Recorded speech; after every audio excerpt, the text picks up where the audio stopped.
Paz e graça para você ligado nessa emissora. Começamos agora, em nome da Agrade, mais uma edição do seu Conexão, entrevistas e debates todos os dias da semana. E mais uma vez vamos discutir escatologia, um dos temas prediletos dos nossos telespectadores. Campeão imbatível de sugestão no site do Vejam Só, onde os telespectadores sugerem temas. O assunto escatologia está sempre na ordem do dia. E o que nós vamos discutir hoje é uma dúvida, inclusive minha. Para boa parte da cristandade, Jesus irá retornar a esse mundo de forma física e corpórea para instaurar o reino milenar. Nem todos os cristãos concordam que haverá um período em que Jesus fisicamente reinará neste mundo, Mas aqueles que são adeptos do pré-milenismo creem que sim, que Jesus voltará fisicamente, não para julgar as pessoas, nem para instaurar o eterno, o juízo final. Antes disso, ele vai reinar nesse mundo, do jeito que nós o conhecemos, por 1000 anos, até para se contrapor ao reinado do anticristo e do falso profeta, o reinado de Satanás e suas hostes, que antecederão a volta triunfante do Senhor Jesus. Depois do reinado milenar, depois dos 1000 anos, aí sim, o diabo vai ser solto, vai conseguir enganar as nações outra vez e elas marcharão contra o arraial dos santos e o mundo então aí acaba e instaura-se o juízo final. Essa é a visão pré-milenista, a visão mais difundida entre a cristandade brasileira. Pois bem, partindo-se do pressuposto de que Jesus reinará então nesse mundo, como seria esse reinado? Muitos invocam profecias do Antigo Testamento, sobretudo de Isaías, 11, por exemplo, onde o profeta fala que o leão passará com o cordeiro, a criança brincará com a serpente ou com o escorpião, haverá paz, enfim, não existirá violência, porque o príncipe da paz estará reinando no trono de Davi, o seu antecessor. Então, nesse reinado de 1000 anos, nesse mundo, com pessoas, como é que vai ficar a questão do pecado? A gente pode até entender que o leão paste junto com o cordeiro e que o escorpião não fira a criança que brinca com ele, porque no reino animal a gente sabe que os animais sempre obedeceram a Deus, Quando Noé convocou os homens para entrar na arca, eles não entraram, mas os animais entraram. E os exemplos são muitos. Balaão, por exemplo, teimou e não ouvia a Deus. A mula em que ele estava montado ouviu a Deus. Os obedecem, os homens não. Mas Jesus vai reinar nesse mundo sobre homens e animais. Então, como é que ficarão os homens durante esse reinado? Eles não pecarão? Não haverá pecado? Como ficarão os idólatras, os impuros, os corruptos, os assassinos? Eles se converterão? Se isso é verdade, por que eles vão ouvir o diabo depois dos 1000 anos? Em outras palavras, o que o Vejam Só quer discutir hoje, e convidam você para o debate, é, no dia a dia, como é que vai ficar a questão do pecado e da malignidade humana durante o reinado milenar do Senhor Jesus? Está no ar o Vejam Só.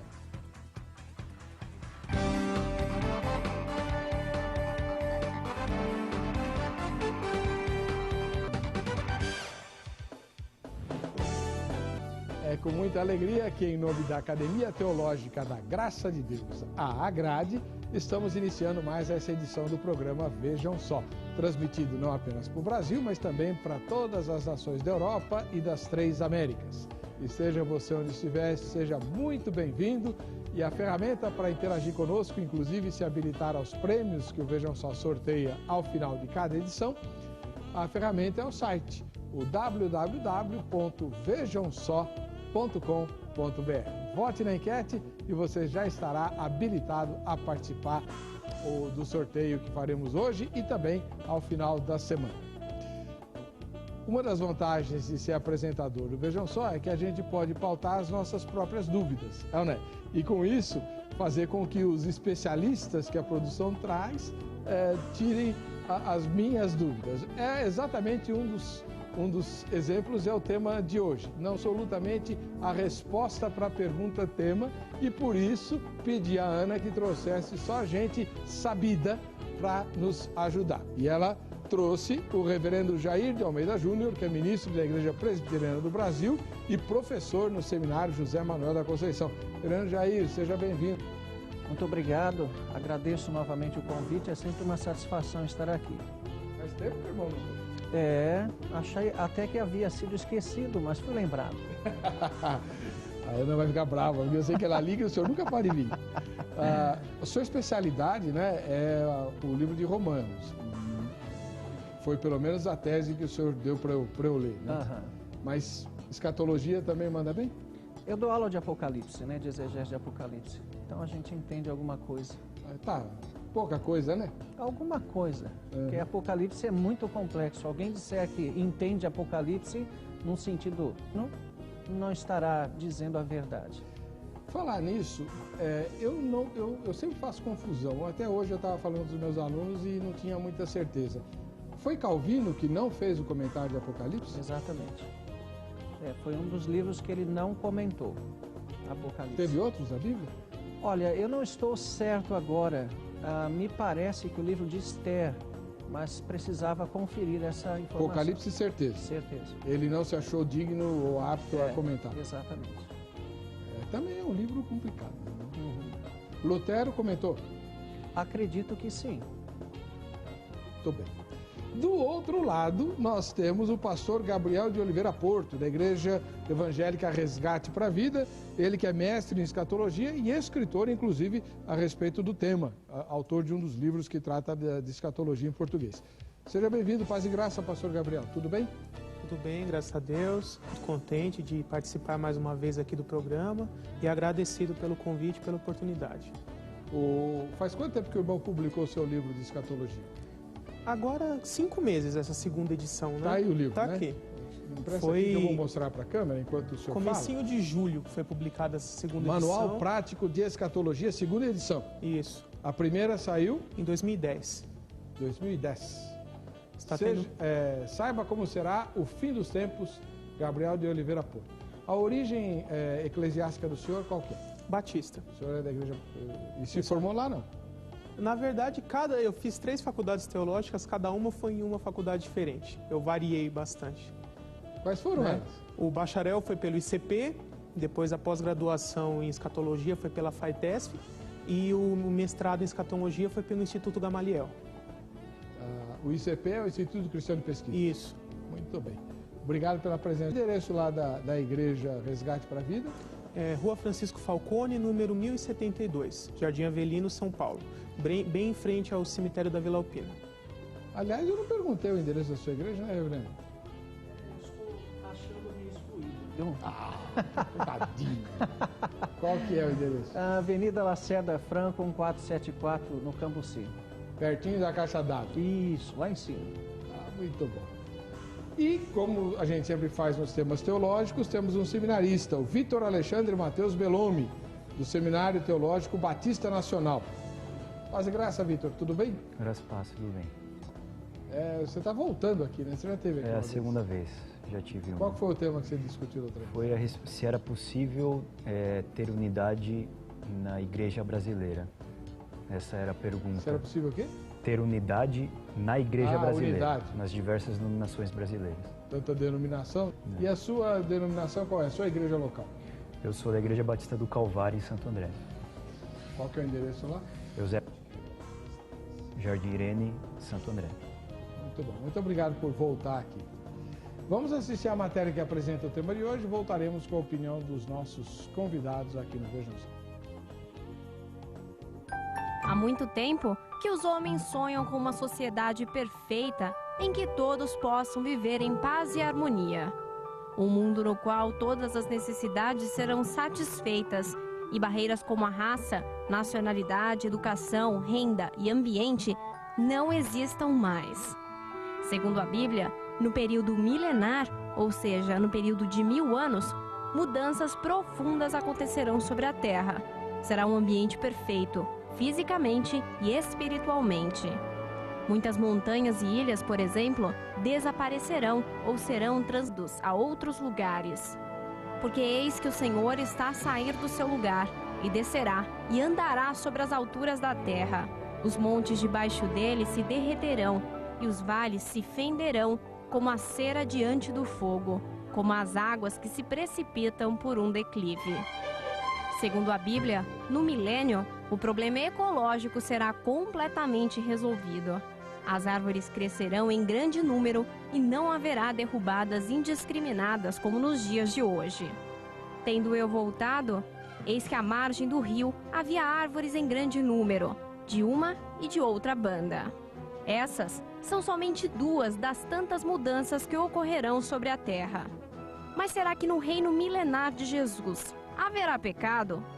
Como ficarão os corruptos, os imorais, os idólatras neste tempo?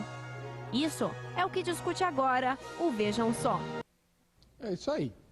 Se de fato a visão pré-milenista for a que se efetivará no planeta, como creem a maioria dos evangélicos no Brasil, se Jesus for de fato reinar durante 1000 anos terrestres aqui no planeta, lá, sentar no trono de Davi, a natureza ele resolve fácil, como eu disse na minha palavra inicial.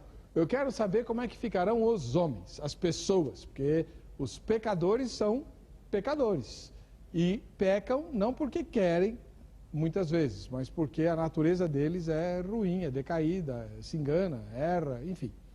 E aí, durante o reinado milenar de Jesus, nesse planeta, os mentirosos não vão mentir? Os idólatras não vão adorar ídolos? Os corruptos não vão aprontar nenhuma? Né? E os imorais, né? Os impuros, como diz a Bíblia, né? As pessoas, tem uma versão da Bíblia que fala em escandalosos, né? Como é que vai ser isso no dia a dia? Tá? Reverendo Jair de Almeida Júnior, da Igreja Presbiteriana do Brasil, eu sei que a sua posição é amilenista, tô certo? Então o senhor vai exercer um papel um tanto quanto crítico em relação a essa ideia de Jesus governar nesse mundo. Então vou deixar a sua fala para depois. Ou não? Estou errado?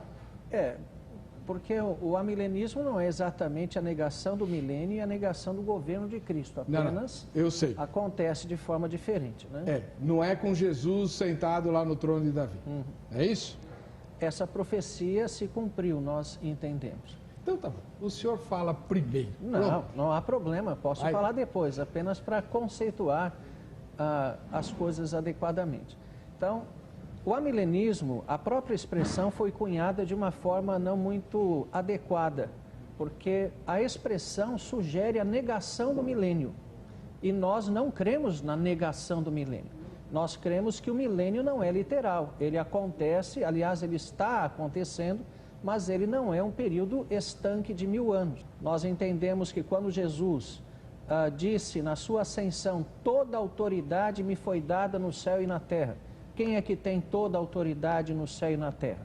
É o rei, né? Quando Jesus expulsa lá o demônio e diz que ninguém pode entrar na casa de valente sem antes manietá-lo, sem antes amarrá-lo. Então nós entendemos que a própria vinda de Cristo ao mundo, a sua morte e ressurreição, limitaram a ação do diabo e possibilitaram, pelo próprio derramamento do Espírito, que mostra nitidamente uma redução do poder do diabo, o Espírito está pleno no mundo, a igreja avança sob o poder do Espírito Santo na comissão de Jesus Cristo como rei. Então, Jesus reina hoje, né? Não em Jerusalém, sentado um governo político, né? Mas ele reina somente como ele mesmo anunciou na sua ascensão. Mas nós vamos ter mais tempo para falar sobre isso, resumidamente. Só para explicar, então, já que o senhor deu uma amostra, a expressão correta talvez não seria amilenismo, seria milênio realizado. Isso, né? o milênio realizante, né? Ele está se realizando.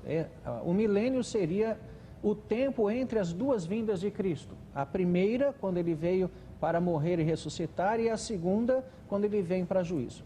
Tá. Qual a diferença para o pós-milenismo? O pós-milenismo, ele acredita na mesma forma de milênio realizante, mas com uma grande diferença. Ele acredita que o mundo será praticamente cristianizado, né? que a grande parte da humanidade se converterá a Jesus Cristo e que muitos poucos serão aqueles que se perderão. Né? E nós, amilenistas, entendemos, segundo textos como muitos são chamados, poucos os escolhidos, apertado é o caminho, estreita a porta que leva à salvação e são poucos os que entram. Nós entendemos que essa interpretação não é a correta, mas ela surgiu em períodos quando a igreja estava dominando o mundo e depois ressurgiu de uma forma muito forte nos séculos 17 e 18, aliás, 18 e 19, com os avivamentos e a expansão da missão, né, das obras missionárias pelo mundo, ressurgiu de uma forma muito forte por causa disso, que havia missionários na Ásia, na África, aqui mesmo no Brasil, nós fomos evangelizados no século XIX, né? Então, parecia para muitos da igreja que o mundo finalmente seria conquistado pelo Evangelho, né? Mas esses foram moveres do Espírito, né? Foram épocas, mas o que se percebe de fato é que a igreja sempre vai ser minoria, né? Tá bom. Muito bem, depois dessa aula resumida de milenismo ou milênio realizante, vamos ouvir o pastor Gabriel de Oliveira Porto, da Igreja Resgate para a Vida, que esposa a posição mais popular e a mais difundida entre os evangélicos do Brasil, que é o pré-milenismo, que acho que é bem mais fácil de explicar, porque é um entendimento de que Jesus voltará para reinar antes de instaurar o estado eterno. Estou certo, pastor? Sim. Então, primeiro explicando sobre o pré-milenismo de uma forma resumida o que é, né? O pré-milenista entende que ao final da tribulação, Jesus Cristo volta fisicamente à Terra para estabelecer o reino messiânico, né? Primeiro julgar os sobreviventes da tribulação e com os aprovados, juntamente com todos os ressurretos, formados pelos santos do Antigo Testamento, da Igreja e da tribulação, estabelecer o reino messiânico de 1000 anos, né, durando 1000 anos literais, onde profecias do Antigo Testamento, principalmente aquelas promessas relacionadas às 4 alianças eternas que Deus fez no Antigo Testamento, né, a aliança abraâmica, a palestina, davídica e a nova aliança, essas partes não cumpridas dessas alianças se cumprirão durante o reino messiânico. Uhum. E já entrando na questão se haverá pecado ou não durante o reino messiânico. Certo. Eu creio que seja necessário, primeiro, tornar um pouco mais específica a questão, porque falada só dessa forma ela é bastante genérica, né? Então, quem serão os súditos durante o milênio, né? Serão subdivididos em 2 grupos. Tem o grupo dos já glorificados, que são os ressurretos, os imortais, né, formados pelos todos que já ressuscitaram ou os que foram arrebatados, então os santos do Antigo Testamento, de toda a era da igreja e mais os santos mortos durante a tribulação. Junto com eles, né, habitando o milênio, haverá os sobreviventes da tribulação que forem aprovados nos julgamentos. Porque quando Jesus voltar, haverá sobreviventes na terra, que sobreviveram à tribulação inteira, tanto de Israel quanto dos gentios. E Jesus julgará esses 2 grupos, né, os judeus e os gentios, de forma que só os aprovados entrem no reino messiânico. Mas eles ainda permanecerão mortais, eles continuarão sendo humanos, né? Então, haverá um grupo de já imortais, já glorificados, né, semelhante a anjos, como Jesus fala em Mateus 22, e haverá um grupo de ainda mortais, né, semelhante a Adão e Eva antes da queda, digamos assim. Então, para os imortais, é certeza que não haverá pecado. Entre eles, o risco de algum deles cometer um pecado, porque a natureza já foi transformada. A mente, a alma foi totalmente transformada. Mas entre os ainda mortais, haverá chance de que eles venham a pecar. Né? Quais são as 3 coisas que levam o homem a... o primeiro é o diabo, né, que tenta as pessoas a pecarem. Que nesse tempo esse estará amarrado, exatamente. Então, essa influência do diabo não existirá. O segundo é o mundo, a sociedade mundana que leva as pessoas a pecarem. Mas a sociedade do mundo estará sob o domínio de Cristo, né? A própria Bíblia, inicialmente no Salmo 2, versículo 9, e depois essa profecia repetida em vários outros trechos, fala a respeito lá que julgará as nações e reinará com cetro de ferro, ou com vara de ferro, né, na tradução mais antiga. Então mostra que o reino messiânico de Cristo será, de certa forma, uma ditadura, né? Porque Cristo vai efetivamente dominar sobre todos os seus súditos. Com vara de ferro. Né? Com vara de ferro. Então, a sociedade mundana também não influenciará o homem a pecar.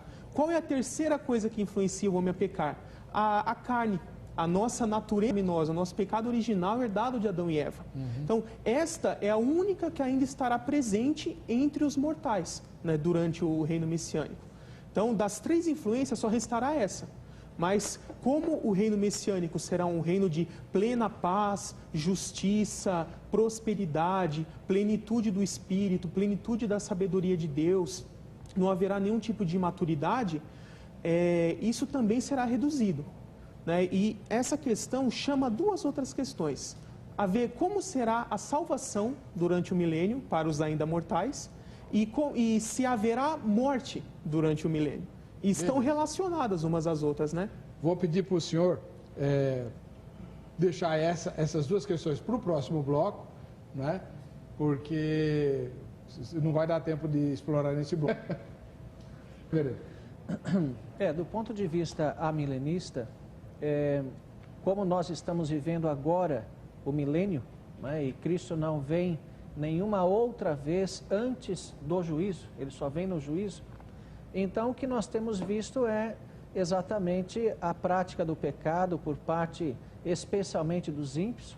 Os crentes continuam pecando, mas não se espera que o pecado seja a norma ou aquilo mais evidente na vida do crente, né? E isso é uma coisa que tem que ficar muito clara, porque a experiência que temos como cristãos em ver a própria igreja, parece que a vida cristã ela é nivelada muito por baixo, né? Então, até se fala, pecados maiores que este, né? Há coisas piores. Mas o que Deus espera é que nós vivamos a santidade, não fiquemos elencando aí que pecados nós podemos cometer ou não, né? Então, espera que nós nos aproximemos o máximo possível da perfeição. Há até esta ordem, sede vós perfeitos como perfeito é o vosso Pai Celeste. Nós não chegaremos à perfeição nesta época, nessa história ainda, antes da volta de Cristo, mas a nossa responsabilidade é chegar o mais perto possível. Então, os crentes devem ter menos pecados, poucos pecados, até para que haja uma clara distinção entre igreja e mundo, cuja linha divisória está cada vez mais tênue, né? Cada vez mais desaparecendo. Diria que é isso. Muito bem. Agora, o pastor Gabriel de Oliveira Porto ficou devendo para esse bloco, né? Eu pedi para ele esperar e falar nesse bloco. Como é que esses pecados, porque ele demonstrou de maneira bastante eficiente no bloco anterior, que no reinado milenar, que diferentemente do reverendo Jair, ele crê num reinado literal. Jesus reinando nesse mundo, Jerusalém. Muito bom. Haverá os glorificados, esses não pecam mais porque já estão com o corpo preparado para o estado eterno. São os ressurretos e os transformados no arrebatamento da igreja que se dá ao final, ou antes da grande tribulação. Muito bem. Aí eles, todo esse pessoal volta com Jesus e vai lá reinar com ele em Jerusalém, como diz o livro de Apocalipse, lá no capítulo 20, né? Capítulo 20. Bem, só que eles não são os únicos súditos. Há também os sobreviventes, como o irmão disse, né? Da grande tribulação, que, julgados por Jesus e aprovados, passam a usufruir do reinado milenar do Senhor nesse mundo, mas ainda não foram transformados, portanto, continuam com estes corpos, sujeitos ao pecado e, inclusive, então, duas perguntas, pastor. Haverá morte durante o milênio? Segunda pergunta, como serão tratados os pecados cometidos por essas pessoas? Certo. Então... Está ligado o microfone, seu Mauro? Pode falar. Então, a forma de se enxergar conforme a visão pré-milenista é a seguinte: com relação aos glorificados, estão salvos, né? Então vamos restringir na parte dos ainda mortais. Eles serão julgados por Cristo quando ele voltar, e somente os aprovados entrarão no reino messiânico, mas ainda terão a natureza mortal, né? E como se dará, vou falar antes do pecado, vou falar a salvação, porque está bastante relacionado, e também a morte.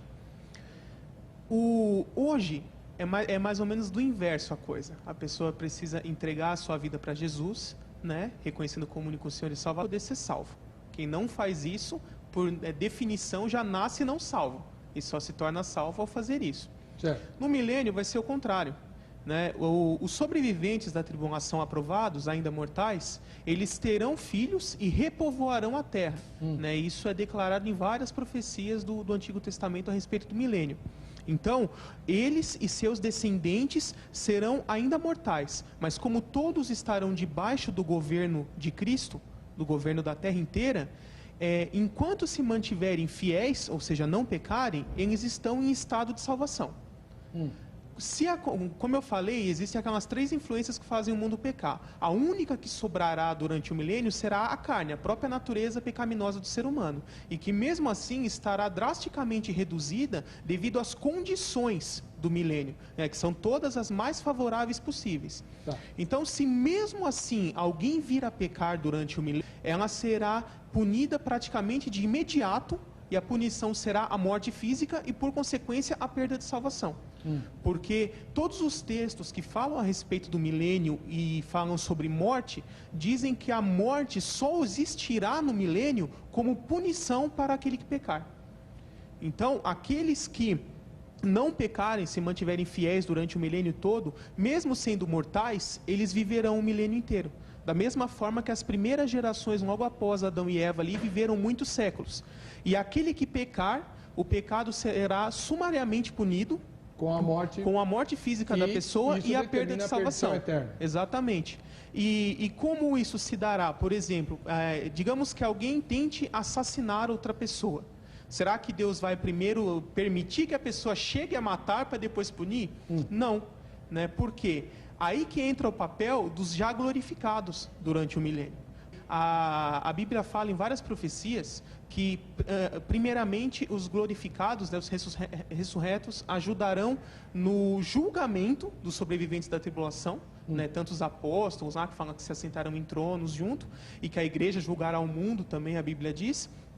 E depois do milênio já instaurado, os já glorificados ajudarão Cristo na administração do reino messiânico. Né, serão como anjos vivendo entre os homens. É interessante assim que, na verdade, não vão morar exatamente aqui na terra. É para isso que vai descer a Jerusalém Celestial. A Jerusalém Celestial será a morada somente dos já glorificados. Mas a Jerusalém Celestial não desce só depois? Então, ela desce, que são 2 etapas. Durante o milênio, ela aparece, mas ela fica pairando nos ares.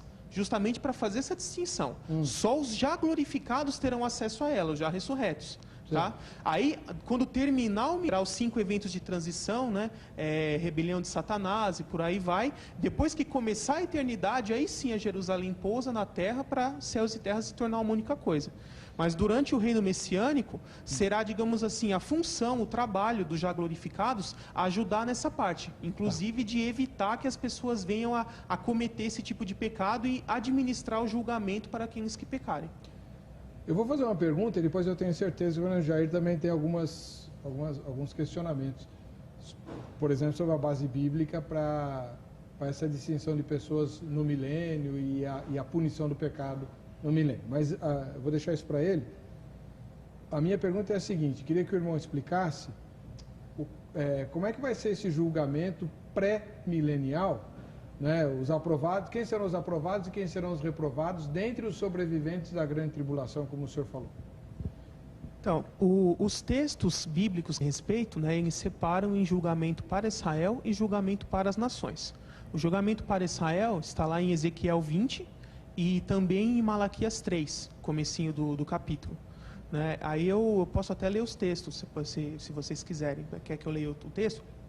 Não, o de Ezequiel qual que é? Ezequiel 20, que fala lá: passarei todos debaixo do meu cajado, separarei as ovelhas dos bodes, os congregarei todos no meu vale, né, para julgamento. Então, não é o texto que Jesus invoca no sermão profético? Lá que vai separar os bodes das ovelhas? Não é o mesmo texto, ele é parecido justamente porque o de Jesus é o dos gentios, que é Mateus 25, versículos 31 a 46. Então, na prática, como é que vai ser esse julgamento? Então, Jesus, ele vai estabelecer todos aqueles que se converteram durante o período tribulacional. Certo. Ele vai analisar, mas que Eles não estão chegaram a salvos. morrer, né? Que não chegaram a morrer. Sim, mas os sobreviventes. Então, aqueles que durante o período tribulacional se converteram, e inclusive ajudando Israel na pregação do Evangelho e crendo na palavra do Evangelho do Reino que estará sendo pregado durante a tribulação, e esses, os que chegarem sobreviventes ao fim da tribulação, serão os aprovados. Certo. Os que confiaram no governo do anticristo, receberam a marca da besta e tudo, são os reprovados. Mas eles não morrem? Morre o exército, né? Então, os reprovados vão para onde? Não, Se eles não entram no reinado milenar. morrem. Ah, eles morrem. Isso. Ah. No julgamento de Cristo, quem fala na sua vinda, todos os reprovados sofrerão morte física e também já irão direto para um lago de fogo. Tá bom. Mesmo destino do anticristo e falso profeta. Reverendo Jair de Almeida Júnior. O senhor tem alguma observação? Bom, são vários pontos assim discordantes, né? Mas vamos tentar selecionar alguns. A igreja gloriosa habitando no mundo de pecado, não existe nenhum exemplo nas Escrituras que possam dar base a uma situação como essa, né? Nas Escrituras, os glorificados ou aqueles que estão no céu, no estado intermediário, estão lá e não vemos, né, essa ocorrência de pessoas ressuscitadas num mundo caído, né? A carne, que é a natureza pecaminosa, pode estar de alguma forma diminuída por causa do contexto, até pode, mas Adão perfeito pecou, né? Quer dizer, será que a carne então vai se manter tão dócil desse jeito porque Jesus está governando fisicamente, né? Como é que fica o mundo, a sociedade, Jesus discursando na ONU, né? O Cristo glorificado no mundo de pecado, como se daria um glorificado pode casar com um caído? Como é que, Não. o que se daria? Não. Então, Isso aí ele deixou bem claro. não, eu sei, mas a questão então, o que nós temos? Duas igrejas, uma igreja gloriosa que não se mistura com uma igreja que está aqui presente.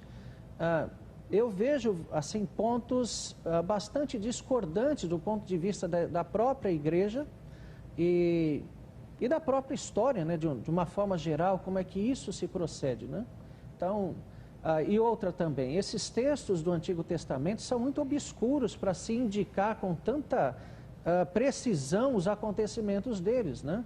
Então, que há um caráter profético neles, não se discute. Agora, dizer que, olha, isso aqui é o julgamento daquele sobrevivente e que se ele não for aprovado, o que parece uma coisa de obras, até um tanto estranho, ele vai morrer, né? Então, deixa eu explicar um pouco melhor, que eu também não entendi essa parte do julgamento, né? Explica um pouquinho mais, depois o seminarista vai fazer as questões. Vamos ler o texto de Ezequiel 20 para ajudar a esclarecer a situação. Ezequiel 20, a partir do primeiro? No capítulo 8 do meu livro também tem, se quiser acompanhar. Tá logo no comecinho do capítulo 8, o primeiro subitem que eu coloco aí é os julgamentos. Aí tem o julgamento de Israel e o julgamento das nações. Só vê para mim direitinho o versículo que se inicia. Milênio, o reino messiânico. Isso, vai na página seguinte, que é os julgamentos. Ah, tá. Os julgamentos. Isso. O primeiro evento de Cristo, como Rei Supremo do mundo, será julgar a todos os que estiverem vivos naquela época.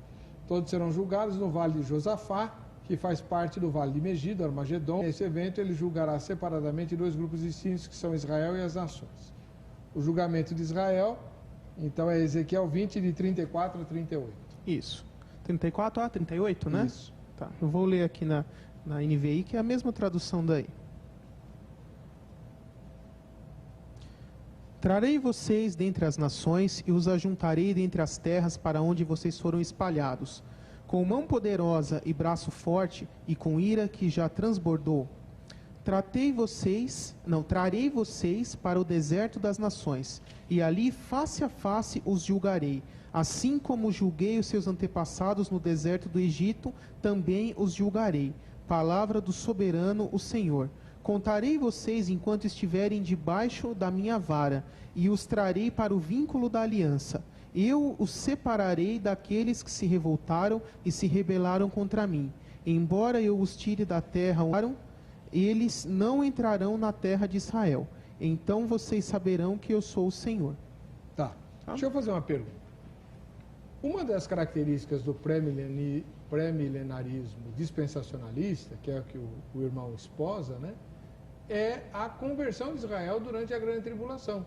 Então, como é que eles vão ser condenados aqui se o próprio dispensacionalismo diz que Israel vai se converter? Vai haver um julgamento, porque a conversão não será unânime, de forma que 100% de todos os judeus se converterão.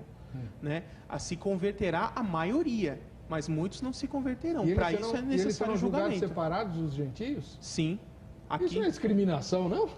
Não, porque Deus trata com a humanidade através de alianças. Né? Isso desde lá de Adão e Eva. Certo. E a aliança que Deus fez com Israel é diferente da aliança que Deus fez com a igreja. Então, os critérios ele segue os critérios de uma aliança para Israel e os critérios para os gentios. Então, há duas alianças em curso? Não, na verdade, houve 8, se for contar todas. Mas no né? presente momento, hoje, 2012, presente momento. Há duas alianças em curso? Em curso, não. Porque a abraâmica é a que dá origem às outras 3 eternas, da onde vem a nova, que é a que nós estamos vivendo hoje. Né? Mas a origem abraâmica, ela tem a sua aplicação para Israel e a sua aplicação para os gentios. A mesma aliança, ela tem especificações, aplicação para Israel e explicação para os gentios. Irmão, mas o que eu queria entender é o seguinte: com Jesus, não foram revogadas as antigas alianças e só se estabeleceu uma nova? Não, foram revogadas as não eternas, porque dessas 8, 4 são temporais, e a última temporal que houve é a aliança da lei de Moisés, e as outras 4, elas são eternas, porque é chamada de aliança na Bíblia, mas o conceito de aliança, no caso da eterna, é diferente. A aliança eterna, por exemplo, a que Deus chamou Abraão lá em Gênesis 12, depois Gênesis 15, 17, 22, ela é um conjunto de promessas que Deus prometeu. Deus prometeu incondicionalmente diversas coisas a serem cumpridas. Algumas dessas coisas já foram cumpridas, outras ainda não. Então, mas até o reverendo Jair pode intervir a hora que quiser. A aliança feita com Israel, né, que sob o critério dessa aliança que Israel vai ser julgado, segundo o que o senhor acabou de dizer, com base em Ezequiel. É isso, não é isso? Muito bem. Essa aliança feita com Israel já não foi revogada por meio da nova aliança estabelecida em Cristo? Imagine uma árvore com seu tronco. O tronco da árvore é a aliança abraâmica. Certo. Onde estão previstas todas as bênçãos, mas não de forma detalhada. E as outras 3 alianças, são a palestina, a davídica e a nova aliança, elas são como que troncos que surgem a partir dessa árvore. Então, na prática, aos olhos de Deus, digamos assim, todas são uma única aliança. Mas a Bíblia especificou algumas partes a serem cumpridas em cada uma das outras 3. Mas a origem de todas elas é abraâmica, inclusive a nova. Então a nova é uma continuação da própria aliança abraâmica, só que com critérios mais específicos, que não foram detalhados na época de Abraão. Como é que o senhor vê isso, senhor aliancista? Então, que todas as alianças se resumem a uma só, excluindo-se aquela do Éden, que era um pacto de obras, isso é verdade. Agora, não podem haver 2 alianças hoje, uma em Cristo e uma fora de Cristo. Não, mas isso não foi o que eu disse. Não, são... Eu é que estou entendendo exatamente. Isso. Então, a questão é, como 2 alianças em Cristo, e no Antigo Testamento, quando se fala de nações, não salvos, os gentios no Antigo Testamento são os perdidos. Israel é o povo de Deus. No Novo Testamento, Israel é a igreja. Né? Então, se pegarmos esse texto e o ajeitarmos desta forma, nós vamos, então, dar base para várias coisas. Mas no Antigo Testamento, Israel é a igreja. Né? Quem é o povo de Deus? A igreja. No Antigo Testamento, Israel. No Novo Testamento, Israel. O povo de Nínive era judeu? Não, tá certo. É isso mesmo. O povo de Nínive era judeu, que se converteu por Jonas? Oi? Não. O povo de Nínive que se converteu por Jonas era judeu? Não. A questão é a seguinte. Israel era povo de Deus. O que é isto? não quer dizer que todo israelita é salvo. Paulo mesmo fala que nem todo filho de Abraão é de fato israelita. Todo gentil é perdido. Calma.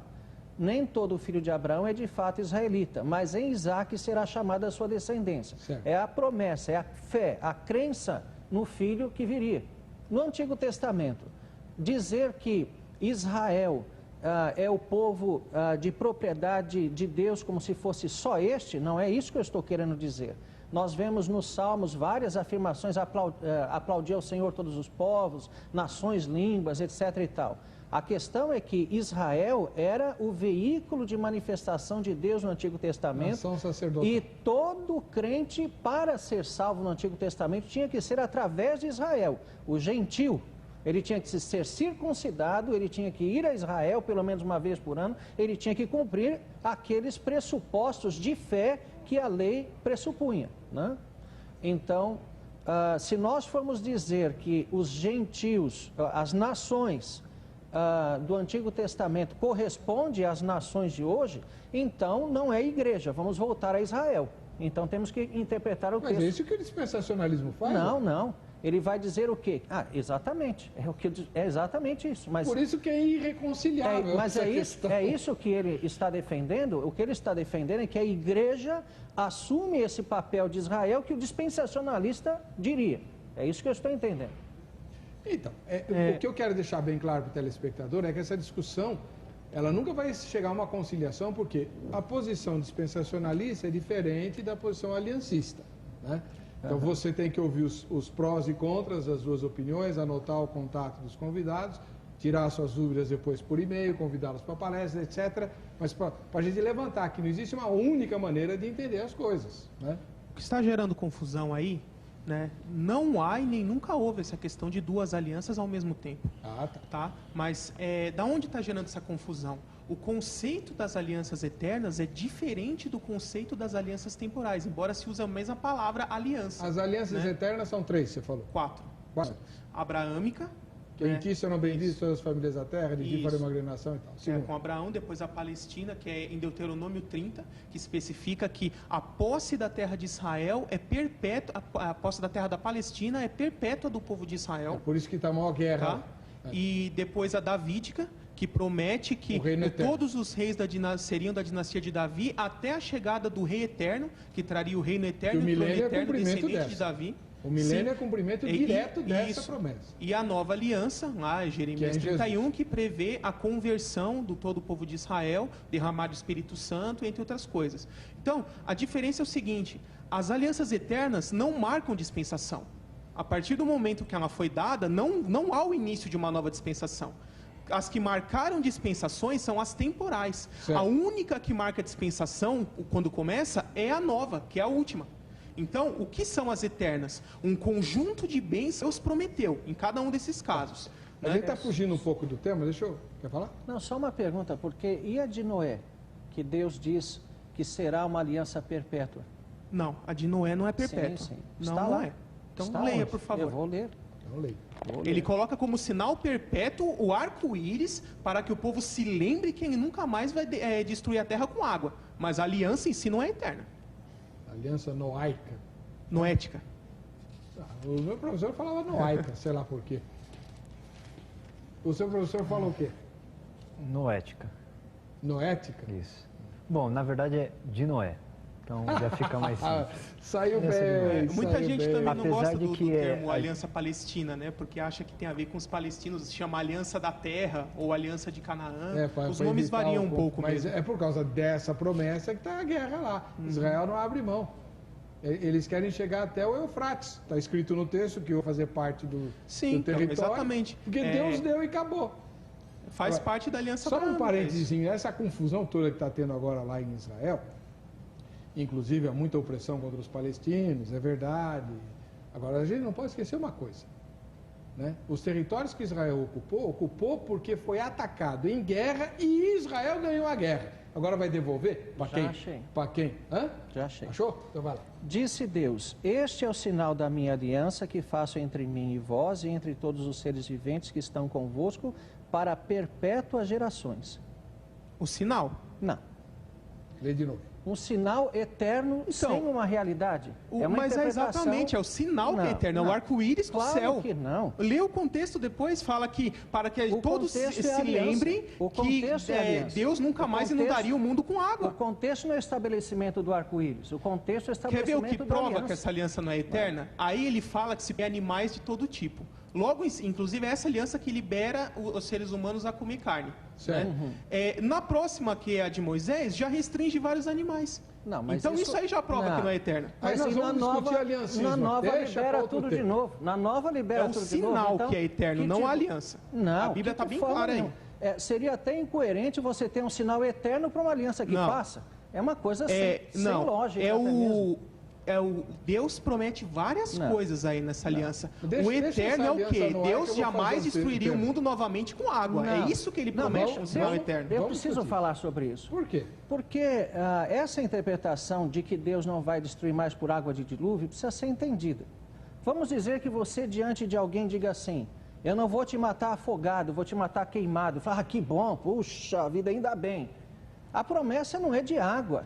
Não interessa que tipo de elemento vai ser usado para destruição. A aliança que Deus não vai mais destruir, senão ela não tem sentido. Mas ele vai destruir. Como assim? O mundo não vai ser destruído? Não, claro que não. Pedro fala isso. 2 Pedro 3,15. Não. A figura de fogo nas Escrituras não é só de juízo, é também de restauração. O que nós fazemos com Romanos capítulo 8, que diz que a terra geme, suporta angústias, não por sua causa, mas por causa daquele que a sujeitou, que é o homem. E diz o quê? Que a natureza será restaurada, redimida do cativeiro da corrupção. Não? A natureza não peca, ela não é digna de destruição, de juízo, porque ela não sofre isso.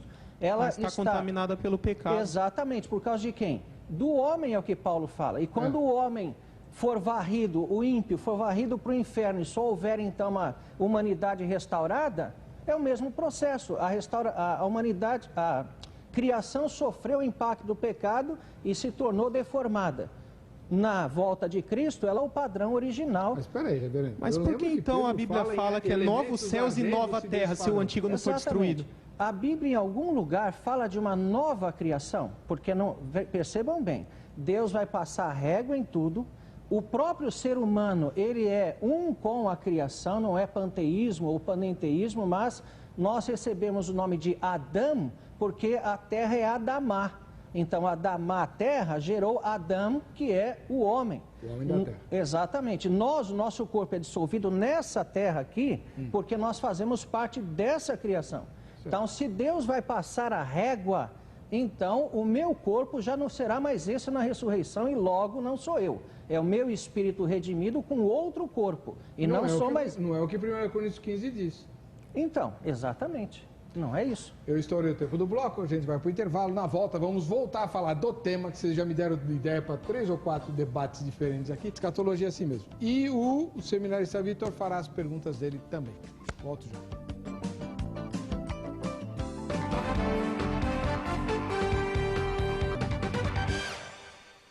Deus Belome, você está muito quieto. Qual é a sua primeira pergunta? Até para os dois, né? Apesar de que eu não faço uma leitura dispensacionalista, né, dessa questão da forma de Deus tratar a humanidade, mas estudando um pouquinho a respeito de esperança messiânica, a gente vê que Deus, durante o Antigo Testamento, ele faz algumas reafirmações dessa esperança messiânica.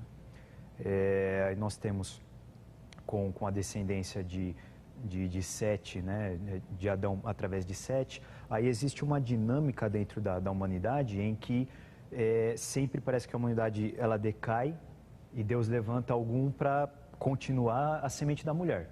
E aí depois a humanidade meio que decai novamente, aí Deus levanta outro para continuar a semente da mulher.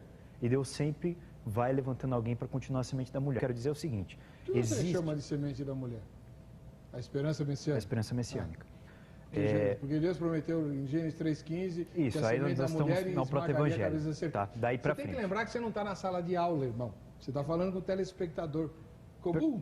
Perfeito, mas aí a gente vai chegar na pergunta que talvez possa gerar mais alguma coisa, né?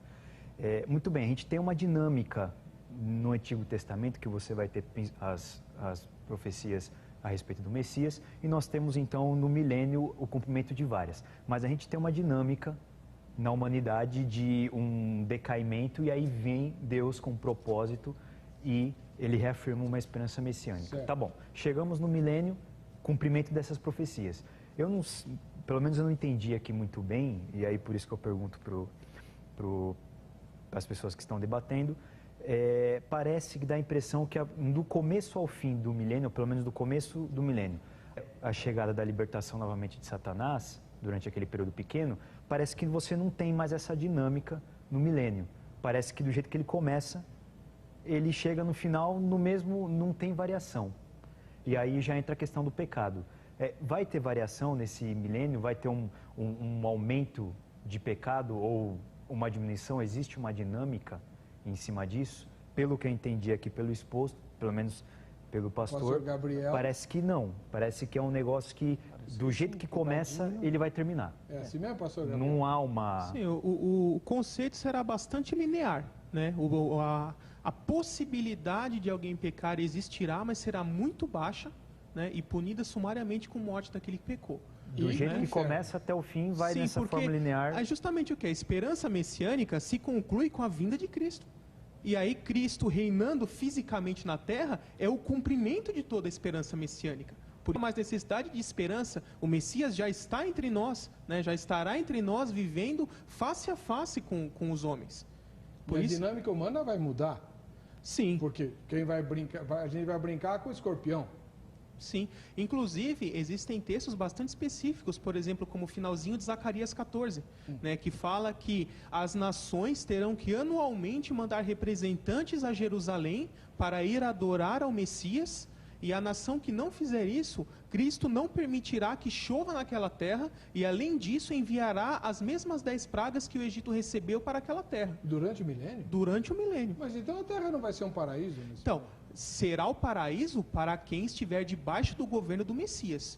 Todo aquele que se revoltar sofrerá punição drástica, né? Aqui o texto não está dizendo que isso efetivamente pode vir a acontecer, mas será, digamos assim, a punição decretada caso isso aconteça. Reverendo Jair. Bom, eu não consigo ver nas Escrituras julgamento durante o milênio e juízo final. Quer dizer, quem morre já vai para o inferno como julgamento. É lógico que, vamos dizer, aqueles que não creem em Cristo hoje e morrem vão para o inferno. Mas não como juízo final, definitivo. O juízo definitivo é lá no final, onde Cristo estabelece o tribunal, né? Então não consigo ver isso. A respeito do que o seminarista estava dizendo, apenas também distinguir que existe a escatologia do Antigo Testamento. É uma escatologia do Antigo Testamento que aponta para a vinda do Messias. E essa escatologia do Antigo Testamento, ela também tem nuances que apontam para não apenas a vinda, mas este reino, que é o que nós já estamos vivendo, até o final. Então, é aquilo que geralmente se ilustra como uma cadeia de montes, né? Que você vê, parece uma coisa só, mas você passa do lado e vê que tem um primeiro pequeno, outro maior e outro maior. Então, você olhando do Antigo Testamento, você não consegue precisar, se não houvesse o Novo, a que se refere exatamente cada ponto das profecias, né? Então, essa esperança messiânica, a expectativa messiânica em relação à vinda do Messias e a consumação desse reino que se dá na história até a implantação perfeita, definitiva no juízo final, na volta de Cristo. Agora, quanto à questão do pecado propriamente dito, se nós tomarmos aí o pré-milenismo histórico, ele vai afirmar exatamente essa questão do reino de Cristo e essa constância que o irmão está colocando. Mas do ponto de vista amilenista, é aquilo que nós já vivemos hoje, né? Inclusive com períodos de transição, sim, concorda com o que o irmão está dizendo, por causa daquilo que é chamado, aquelas épocas chamadas de avivamento. Nessas épocas chamadas de avivamento, há uma diminuição do pecado no mundo por um aumento da influência da igreja na sociedade, né?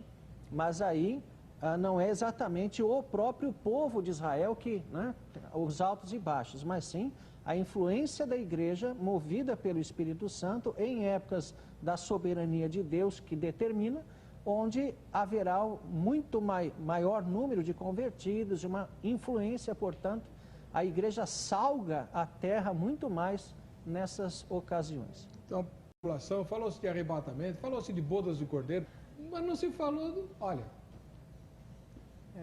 Viu, Weber? Eu gostaria de colocar só algumas bases biblicamente do pré-milenismo, né, que eu considero importante se fundamentar bem essa base. Né? Eu considero como a base, não eu criei esse estudo, né? Isso vem de White Pentecoste, que eu gosto muito desse autor, e ele coloca assim que a base principal para se ter uma visão escatológica correta é o correto entendimento das alianças eternas. Porque aqueles que entendem que são todas condicionais, vai cair no amilenismo ou pós-milenismo. Aqueles que realmente entendem o fator das alianças eternas, a única explicação para se encaixar acaba sendo o pré-milenismo. Porque se você pensar que em cada uma dessas alianças, Deus prometeu várias coisas, e todas essas alianças, algumas partes delas já se cumpriram, e essas partes que se cumpriram de forma literal, isso torna obrigatório que as partes ainda não cumpridas venham a se cumprir em um momento futuro, nos mesmos moldes que se cumpriram as primeiras partes, que também é literal. E a única forma de encaixar isso é com o reino messiânico futuro. Muito bom. No caso do amilenismo, quer fazer o resumo? Não, apenas dizer que o amilenismo não vê as alianças como condicionais. Nós vemos a nova aliança em Jesus Cristo cumprindo todas as anteriores, né? Então, não estava relativa a qualquer coisa. Pelo contrário, elas todas são cumpridas por e em Jesus Cristo, né? Então, observar bem essa questão de que Cristo reina hoje, o domínio de todas as coisas está nas mãos de Cristo, né? O diabo se encontra limitado por causa disto. No Antigo Testamento ele é chamado aquele que é nas nações, que dirige as nações, o príncipe do reino da Pérsia, o príncipe da Grécia. Ele se apresenta como aqueles que movimentam nações contra o reino de Deus, né?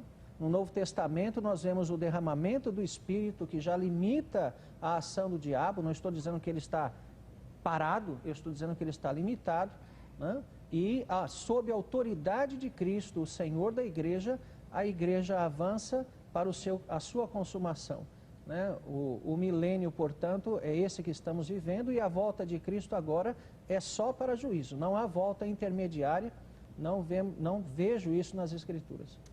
Bom, tem mais alguma pergunta, doutor seminarista? Não. O pastor Delson Benedito da Silva, ele mora em Itatiba, no interior de São Paulo. Ele diz simplesmente, os pecadores ficarão fora. Ficarão fora, né? Que é também um dos muitos entendimentos sobre o milênio. O milênio será só para os glorificados, porque lá em Apocalipse, quando descreve-se a descida do Senhor Jesus, né, que antecede a instauração do reino milenar, tem um versículo lá que diz que dá a impressão que todo mundo vai morrer, né, porque as aves são convocadas para comer a carne dos reis e tal. No caso da interpretação que o irmão defende, morrem apenas os soldados, é isso? Isso, aqueles que formalmente se aliaram ao anticristo, então, aceitando o governo mundial dele. Ah, tá. Então os que têm a marca da besta morrem, todos. Isso. Então ficam só os aprovados. Então, dentre digamos assim, os aqueles que não se formalizaram a favor do governo, mas que também não creem. Não creem em Cristo, não creem no Evangelho. Mas entram para o reino. Então, esses que são os reprovados, que são os que sobrevivem ao à destruição do exército que Cristo vai fazer, e eles serão sobreviventes da tribulação, mas reprovados para entrar no milênio porque não creem. Então, irmão, mas aí o que eu não consegui entender é o seguinte: o aprovado tá bom, ele entra para ser súdito do milênio e inclusive vai repovoar a terra, né? Que os transformados não se casarão. Tá bom. Mas os reprovados, então, são mortos ali? Mortos, isso. Conforme Mateus 25 fala lá, será lançado no lago de fogo, onde haverá fogo e ranger de gente. Sim, mas são momentos diferentes, digamos assim. Se você pegar uma coisa bem detalhada, na volta de Cristo, o que é a emergência, digamos assim? Tem que fazer de primeiro momento. Destruir o anticristo e seu exército, porque eles estarão às portas de Jerusalém. Né? Aí, depois disso, haverá o julgamento dos sobreviventes. E nesse julgamento haverá aprovados e reprovados. Digamos que seja coisa de alguns dias depois, assim. E aí o destino dos reprovados também é morte. Isso também é uma preparação para o início do milênio. Porque o julgamento em si não é o início do milênio, é a ação para o começo do milênio. Né? Então, o milênio de verdade vai começar depois do julgamento. O irmão Vitor queria falar? Tem uma pergunta sua, não sei se foi respondida, não sei se eu entendi bem, mas parece que o Lago de Fogo, ou o inferno, como o pastor disse, ele vai ser usado em 2 momentos, é isso? Não só no trono branco, ele vai ser usado isso. Por antes, exemplo, ali, quando na volta... você vê no comecinho lá no Apocalipse 19, versículo 20, fala o quê? Que o anticristo e o falso profeta são lançados no Lago de Fogo. Eles inauguram, né? o Lago de Fogo. Eu até brinco, né? Falando que tem a fitinha, eles são os que chegam ali a 4ª fitinha. Sim. Então, ali já mostra o momento que é usado. Mas só ali. Né? Depois o resto é só no juízo final. Não, porque se você pegar o texto de Mateus 25, fala que serão lançados no Lago de Fogo Mateus 25 também. pode estar descrevendo o juízo final. Porque quando o Senhor vier em sua glória... É o que o amilenista diz. O Jesus volta para quê? Sim, mas... Para juízo. Mas dentro da visão pré-milenista, isso se encaixa antes do início do milênio. Não, isso Por quê? ótimo. Porque em Mateus 25 não fala de ressurreição. Mateus 25 fala julgar os sobreviventes da terra. Fala de ressurreição para julgamento só em Apocalipse 20. Como há julgamento sem ressurreição, é só o dos viventes. Aí que está. O telespectador está percebendo que tanto o amilenismo como o pré-milenismo, né, o Vitor até falou que todas as posições têm pontos fortes e fracos, são sistemas, né, sistemas teológicos, criados em torno das passagens bíblicas, aí você harmoniza as passagens conforme o seu sistema. E é por isso que tem pontos fracos, porque a Bíblia não é um sistema. Né? E aí sempre vai escapar alguma coisinha aqui, não tem um sistema perfeito realmente, e eu creio que Deus fez isso de propósito. Viu, deixar Heber? questões abertas. Mais um ponto importante que eu acho bom para observar, a historicidade do pré-milenismo, né? Os cristãos, sem exceção, nos 3 primeiros séculos da igreja cristã, eram pré-milenistas históricos. Mas né? não dispensacionalistas. Sim, pré-milenistas históricos, Aí né? Isso que eu frisei. E quando começou a surgir o milenismo? No século IV, através de Agostinho. Sim. E influência do quê? Influência da interpretação alegórica vinda da filosofia grega. Então, a única forma, né, da visão amilenista cumprir as partes das alianças eternas ainda não cumpridas é através de interpretação alegórica. Mas nenhum cristão dos 3 primeiros séculos cria dessa forma. Isso veio de influência da filosofia grega. Pode falar, velho. Bom, é verdade que há influência da filosofia grega na teologia de todo evangélico. Né? Isso porque Agostinho foi usado pelos reformadores, que tinha base filosófica platônica ou neoplatônica, mas isso não quer dizer que os filósofos gregos traduziram ou interpretaram a Bíblia. Uma coisa é você ter uma estrutura de pensamento, uma estrutura de exame racional filosófico, que era platônica, e outra coisa é você dizer que os pensamentos de Platão, pensamento de filósofos, vieram para dentro da Bíblia. Então isso tem que ficar bem claro. Né? E outra coisa, vai falar de alegoria? O que é Apocalipse? O pré-milenista, o único texto que ele pega literal em todo o Apocalipse é o capítulo 20. Lá, tá na Bíblia. Então, e o resto? Nós vamos ter uma besta de várias cabeças e chifres. O pré-milenista não faz nada disso. Então, Mas então a volta de Jesus também é figurada? Em Apocalipse, ela é apresentada assim, através de figuras. Mas se refere a um fato concreto. Mas é lógico, mas é isto... O governo da besta também. Não, mas o amilenismo não é algo figurado. O amilenismo enxerga que vários textos das Escrituras falam de forma figurada. É muito diferente. Então, o próprio apóstolo Paulo, escrevendo aos Gálatas, fala de alegorias e tal. Então, isso tudo para o telespectador comum, que não é teólogo, né? Como a querida esposa do Vitor, como é que chama a sua esposa? Tanira. Isso. Tanira. Isso. Seu sogro, hein? Vou te contar, hein? Tanira. A Tanira, que está aqui, se der para mostrar ela, uma moça muito bonita, esposa do Vitor, perguntei para ela no intervalo, e aí, você também é pré-milenista, ela é milenista? Ela falou, o que é isso? É isso aí. O telespectador, o cristão comum, pouco importa a milenista, pós-milenista, contanto que Jesus vem e leve ele, está tudo certo. É isso aí. Né? As posições sistemáticas da teologia são úteis para que a gente possa ministrar os ensinamentos da Bíblia, mas não significa que os sistemas sejam perfeitos e contemplem à perfeição todo o ensinamento da palavra. O mais saudável é que você compreenda e tenha as suas convicções que emanem de uma leitura natural das Escrituras. E aí, que me desculpe, reverendo Jair, o pré-milenismo histórico é o resultado mais natural de uma leitura natural das Escrituras, sem sistema. Minha opinião. Não é a minha. Você sabe que nessa cadeira, sentou várias vezes o líder da Igreja Metodista Livre, né, que se declara pós-milenista, mas diz, não, o que a gente tem que fazer é entender o Apocalipse de uma maneira natural. A leitura natural do Apocalipse revela o quê? Revela o pré-milenismo. Não tem outro. Né? Tá bom. Um ponto legal para abordar também, né, é uma questão: por que o diabo foi preso no início do milênio e depois será solto no final? E o autor, João, ainda fala assim, é necessário que ele seja solto. Então, para quê? Porque isso é interessante que quando ele é preso, fala que ele é jogado no abismo, né, que é o abismo do Hades, ali chamado teologicamente de Tártaro. Né? E depois, na segunda vez, depois da quem é jogado no lago de fogo, que é esse definitivo. Então, Deus já tinha a intenção de soltar ele depois, por colocar ele num lugar de onde se dá para sair a primeira vez. Né? Qual é o motivo? Né? Qual é o motivo disso? Ele quis preparar o teste definitivo para a humanidade, para provar que mesmo sobre as melhores condições em todos os aspectos, quando Satanás fosse solto, o homem ia cair de novo.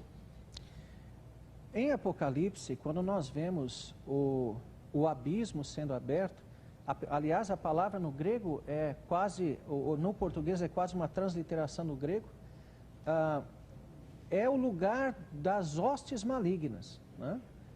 Poderia ser o equivalente àquilo que Paulo chama de as hostes espirituais do mal nas regiões celestes. Não é um inferno, é um lugar onde estão os demônios.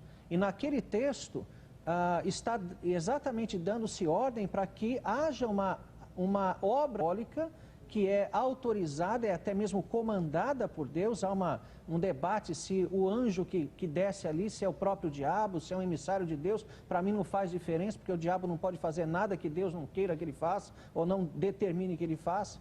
Né? Então, não é o inferno. Quando o diabo estiver no inferno, e Deus é o Senhor do inferno, né? O inferno é o lugar onde ele exerce juízo eternamente, e quem está no inferno não pode sair de lá. Portanto, o inferno não é aquele lugar onde o diabo domina, chifrudo, com um tridente, e ele fica lá atazanando quem está lá. Não, ele está aqui, ele está no mundo. Se ele estivesse no inferno, não estaria aqui. Quando ele estiver lá, ele nunca mais vai pisar aqui, né? E devemos entender o que é o Armagedon, que é essa batalha final, né? A palavra Armagedon está ligada à batalha do Vale de Megido, lá de Juízes, né? Lá Juízes 5:10, Débora e Baraque vencem Sísera. E o que nós vemos lá? Nós vemos que Deus passa a espada ao povo, ao inimigo, Deus dá a vitória ao povo, né?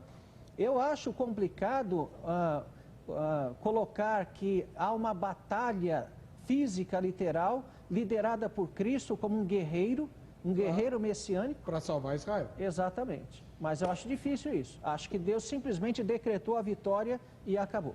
Tá bom. Você vai pegar o contato dos 3 convidados, está no site vejamsó.com.br, endereçar seus questionamentos, suas dúvidas, seus comentários, discutir teologicamente com eles, se você quiser, eles estão à sua disposição. Também aceitam convites para pregar, convites para dar palestra na sua igreja, no seu grupo de estudo. Se você quiser pegar a conta bancária deles e mandar oferta, eles também aceitam. Os 3, inclusive o seminarista, tá bom? A presença dos 3, deixa eu mostrar mais uma vez o livro do pastor Gabriel, né? está aqui, ele é autor desse livro. O Reverendo Jair também escreveu, mas ele escreveu sobre Romanos. Viu, né? Weber? Quem quiser em qualquer lugar do Brasil adquirir o livro, só entrar em contato pelo meu e-mail que está no site, que eu mando por correio para qualquer lugar do Brasil. E já manda com autógrafo, né? Sim. É com dedicatória. Maravilha. Vamos ver quem vai ganhar a camiseta da grade. Eu estourei o tempo, tenho que correr. Lucélia Moreira Pereira de Exu, Pernambuco, cidade, está em festa, né? Graças ao seu filho mais nobre, Luiz Gonzaga, completando 100 anos, se ele tivesse vivo. Para você que fica com a gente, que fica com essa emissora, a paz e a graça de Jesus. Nos encontraremos no próximo Vejam Só.